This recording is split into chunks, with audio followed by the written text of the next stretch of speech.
കാണുന്ന വന്നതല്ല. അങ്ങനെ നമ്മൾ ഈ നോബഡി 1 കണ്ടിട്ട് അതിന്റെ ആ ഒരു ത്രില്ല് വന്നതാണ്. നോബഡി 1 വെച്ച് കമ്പയർ ചെയ്യുമ്പോൾ ഭയങ്കര ഡിഫറൻസ് ഉണ്ട്. കാര്യം ഇത് കുറച്ചുകൂടെ ലൈറ്റ് ഹാർട്ടഡ് ആയിട്ട് ഹ്യൂമറും കാര്യങ്ങളൊക്കെ ഒരുപാട് എല്ലാം കൂടെ മിക്സ് ആയിട്ടുള്ള ഒരു ഫിലിമാണ്. കൂടുതലും ആക്ഷൻ പാക്ഡ് ആണ്. എന്ന് പറയുമ്പോൾ ഫസ്റ്റിനെക്കാട്ടിലും ആക്ഷൻസ് ഉണ്ട്. കൂടുതൽ ഒരുപാട് ആക്ഷൻ സീൻസും കാര്യങ്ങളൊക്കെ ഇൻവോൾവ് ചെയ്തിട്ടുണ്ട് പടത്തിൽ. അത്യാവശ്യം നല്ല മൂവിയാണ്. ക്ലൈമാക്സ് കുറച്ചുകൂടെ അവർക്ക് ഒരുപാട് ആക്ഷനുള്ള സാധ്യതകൾ ഉണ്ടായിരുന്നു. കുറച്ചും കൂടെ അവർക്ക് സ്റ്റൺസും കാര്യങ്ങളൊക്കെ കുറച്ചുകൂടെ കൊറിയോഗ്രാഫി ചെയ്ത് കുറച്ചുകൂടെ ഡ്യൂറേഷൻ ആക്കായിരുന്നു. പക്ഷെ നല്ലതായിരുന്നു. പിന്നെ ഒട്ടും ബോർ അടിച്ചില്ല. ആകെ 1.5 hours ഉണ്ടായിരുന്നുള്ളൂ. അപ്പൊ അതിന്റെ രീതിയിൽ ഒട്ടും ബോർ അടിക്കാതെ ഭയങ്കര എൻഗേജിംഗ് ആയിട്ട് ഞാൻ അവസാനം വരെ പോയി. നല്ല ഫിലിമായിരുന്നു. Thank you. നൈസ് പടമാണ്.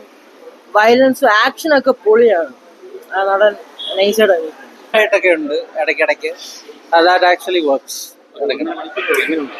1.5 മണിക്കൂർ ഫീൽ ചെയ്യത്തില്ല. പെട്ടെന്ന് ഇന്റർവെൽ ആവുമ്പോൾ ഞാൻ ഞെട്ടിപ്പോയി. ഇത്ര ഇങ്ങനെയാണ് സിനിമ.